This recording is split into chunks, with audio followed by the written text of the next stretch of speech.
अपने ग्वाल वालों के संग खेल रहे थे, तो ठाकुर जी ने ऐसे खेल खेल में श्री दामा को धक्का दिया, श्री दामा गिर गया, बहुत जोर से रोया। ठाकुर जी बोले अरे भैया शांत है जा, लग गई, अरे ठीक है अब शांत है जा, लेकिन श्री दामा शांत नहीं हो गए। ठाकुर जी बोले तुम कैसे हो, हैं? गोकुल में रह में हम, गोकुल को मतलब है जहां हर घर में 1000 गैया, उसका नाम है गोकुल।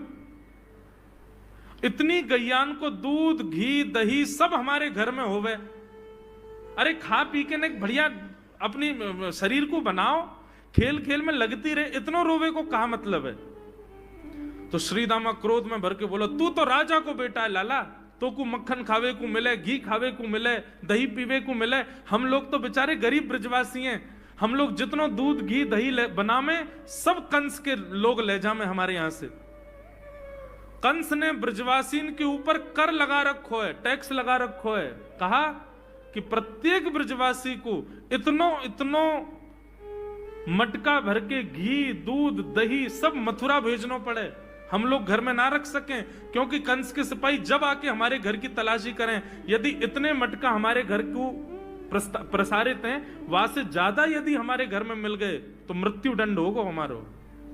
कंस ने पूरे ब्रजवासियों को कह रखा है कि हर घर में 4 मटकी से ज्यादा नहीं होनी चाहिए, उससे अधिक आने वाला दूध घी दही ये सब मथुरा भेजना है। और यहां हर ब्रजवासी के यहां 1000 गैया, और 1000 गैयाओं का जितना दूध घी दही होता है उसमें से 4 मटकी केवल घर में रहती हैं, बाकी सब मथुरा भेजना पड़ता है। या मारे लाला हम लोगन को खावे पीवे को ना मिले, तू तो राजा को बेटा है, तेरे नंद बाबा तो कुल के राजा हैं, या मारे तो को तो खूब छूट है, हम लोगन को छूट ना है। ठाकुर जी बोले ये बात है? बोले हाँ। ठाकुर जी बोले मेहनत करें हम, गैया को पाले हम, गैया को घास खवाएं हम, गैया की सेवा करें हम, और दूध पीवे को वो राक्षस कंस। अभी तो मैं छोटा हूं, मेरी बात कोई मानेगा नहीं, लेकिन प्रलय तो अब तक लानी पड़ेगी। और कैसे लाएंगे? बोले राजी राजी यदि मक्खन दूध दही नहीं मिल लो तो चोरी करके खाओ, हमारो ही मक्खन है, हमारो ही दूध है, हमारो ही दही है, लेकिन अभी हम बालक हैं, हम ज्यादा कछु बोलेंगे हमारी कोई बात मानेगो ना। लेकिन ये सद वस्तु कुपात्र के हाथ में नहीं जानी चाहिए। राजी राजी नहीं मिलता तो चोरी करके खाओ, जब कर देवे को नंबर आवेगो तो सब पूछेंगे भाई कहां गए हो मक्खन दूध दही? बोले घर में तो है ना। बोले तो कहां गए? बोले चोर चोरी कर ले गए। और यही भाव से हम ब्रजवासी को खावे पीवे को मिला करेगो। मधुमंगल श्रीदाम बोले लाला तू जो कहेगो सो करेंगे, लेकिन चोरी नहीं करेंगे। ठाकुर जी बोले तो ठीक है, कल से तुम लोग अलग खेलो, मैं और दाऊ दादा अलग खेलेंगे, हमारे संग मत खेलना। मधुमंगल सीताम बोले अरे लाला तू ना जाने, मैया यो के लाला जो चाहे करियो, चोरी मत करियो, चोरी करवे तो ब्याह ना होवे। ठाकुर जी बोले ब्याह की पड़ रही है तो है ब्याह ना होवे। ऐसो पतर पूछ रहा सो है गयो, पत्रो दुबरो सो तू सीख जैसो है गयो, तो कौन ब्याह करेगा ऐसे? अरे ब्याह करना तो ने खाया ने पी ने बढ़िया गाल तेरे बढ़िया होंगे, शरीर ने बढ़िया होगा तभी तो ब्याह होएगा।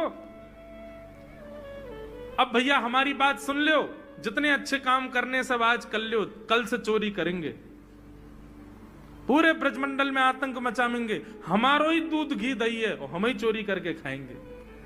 ठाकुर जी ने चोरी क्यों की?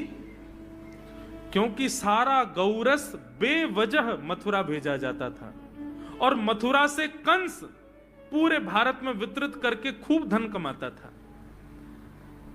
इस वजह से ब्रजवासी प्रताड़ित होते थे, क्योंकि गैया के लालन पालन में जितना खर्चा होगा सब करो ब्रजवासी।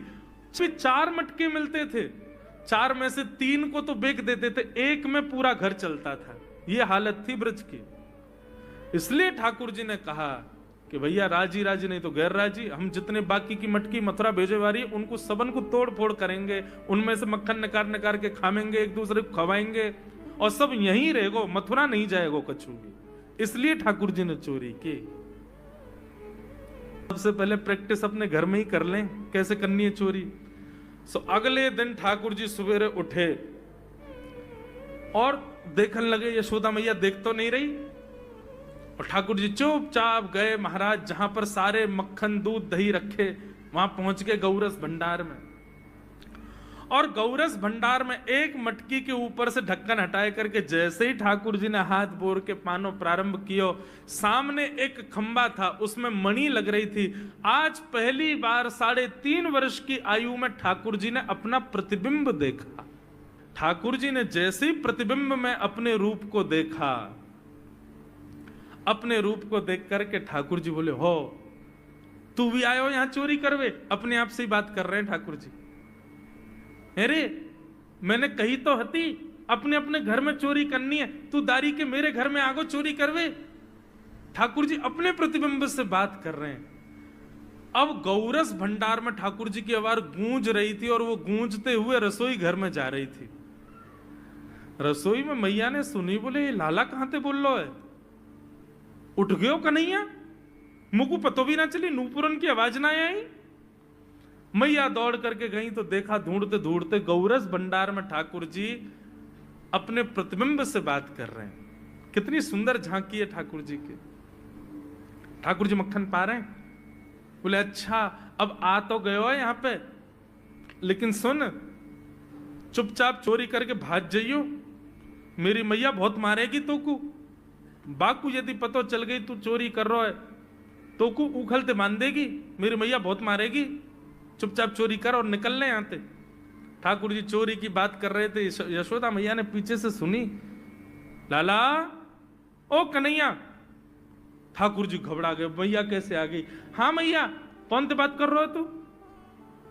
अरे मैया देख हमारे घर में चोर घुसायो है। अपने प्रतिबिंब को दिखा करके ठाकुर जी कह रहे हैं, देख मैया हमारे घर में चोर घुसायो, जे चोरी कर रहे हो हमारे यहाँ के मक्खन की, तो मैया को पकड़वे आयो हूं। नन्हे से गोपाल जी, बहुत मधुर लीला। मैया हंस भी रही है और क्रोध भी कर रही। बोले अच्छा जो चोरी कर रहे हो? बोले हाँ। चल याकू तो मैं पकड़ लूंगी, लेकिन जे बता तेरे हाथ में मक्खन कैसे लगो? तू तो याकू पकड़ भी आयो ना।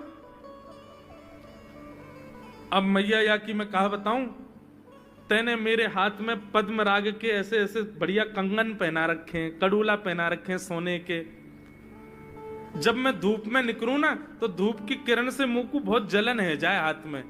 तो कल मेरे सखा मधुमंगल ने मुझसे कही, बोले लाला जे जलन तेरी दूर रह जाएगी, तू मक्खन में हाथ बोर लियो अपनो, सो तेरी जलन दूर रह जाएगी। या हमारे मैया जलन हटावे के काजे मैंने हाथ बोरो है।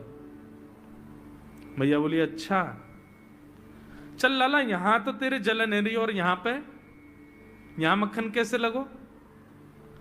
ठाकुर जी बोले मैया मैं अपनी जलन दूर कर रहा हूं। इतने में जन कहां ते एक मक्खी आके मेरे मुंह पे बैठ गई। बाकू उड़ावे के काजे मैंने जैसे मुंह पे हाथ किया सो मक्खन मेरे मुंह पे लग गो। मैया बोली लाला तू चोरी भी करन लगो और अब झूठ भी बोलन लगो मुंह। ठाकुर जी ने ग्वाल बालों से कहा भैया मिशन फेल हो गया, घर में तो चोरी नहीं कर पाए हम, अब दूसरे इनके घर में दावे बोलो। एक दिन महाराज ठाकुर जी का जब आतंक खूब बढ़ गया गोकुल में, सब गोपियों ने जाकर के मैया से शिकायत करी। बोले मैया अपने लाला को संभाल लियो, नहीं तो कावदना हम देख लेंगी और फिर हमसे मत कहियो कि तेने मेरे लाला से यूं क्यों कही। मैया बोली कहा क्यों मेरे लाला ने? गोपी बोली ये बस सुन लो और यूं बताइयो कहा ना करे तुम्हारो लाला। देख वे मैं 3.5 बरस को है, बाकी पेट में इतनी बड़ी बड़ी दाढ़ी है, बाकी मतलब बलवान है गयो, सब जानकारी है या कुछ छोटो बालक मत समझियो। गोपियों ने जाकर के अपनी अपनी दुख दर्द सुनाए मैया को। मैया बोली अरे भैया मेरे लाला को मक्खन की कोई कमी थोड़ी है, मेरे लाला को दूध की कोई कमी थोड़ी है। मेरो लाला चाहे तो मक्खन से नहावे, दूध में नहावे, इतना मक्खन दूध दही मेरे घर पे, तुम्हारे यहाँ क्यों चोरी करेगो?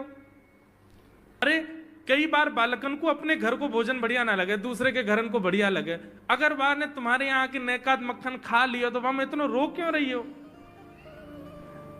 मैया आपको अपनो लाला बहुत सीधो लगे ना, हम बताएं कहा करे तुम्हारो लाला? स्वयं खावे हमको कोई दिक्कत नहीं, लेकिन या की एक पूरी मंडली है और पूरी रजिस्टर्ड मंडली है, बाल गोपाल चौर प्रचार प्रसार मंडल, ये घर घर जाके चोरी करते हैं।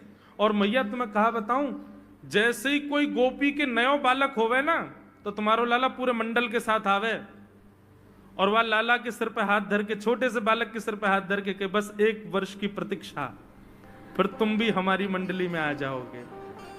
पूरे गोकुल में भय है तुम्हारे लाला को।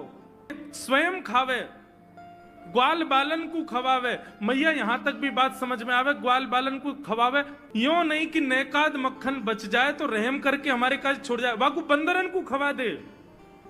यशोदा मैया आश्चर्यचकित होकर सुन रही है, बोले ये नेक्सो लाला ये करे? बोले हाँ मैया। भी बोली मैया अगर चोरी करे तो दिक्कत, और यदि किसी कारण से हमने लाला को रोक दियो, चोरी नहीं कर पाए हमारे घर, तो हमारे रोने क्यों?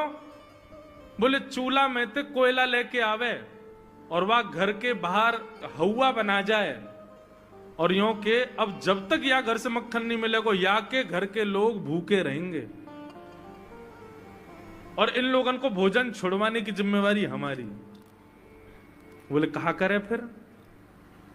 बोले मैया भोजन बनना होगा, चूल्हे पे भोजन रखो रे, तो ग्वाल बाल सब ताकते रहे कब भोजन बनने को समय आवेगो। जैसे ही कछु और काम करवे के काजे गोपी ने कुट के जावे, तो कहो तो बाकी कढ़ैया में खूब सारो पानी डाल जाएंगे, सब्जी ना बन पावेगी, आटे में नमक फेंक जाएंगे। ये बात जैसे ही यशोदा मैया ने सुनी, बोले नहीं नहीं नहीं नहीं, झूठ बोल रही हो, मेरो लाला ऐसा ना कर सके।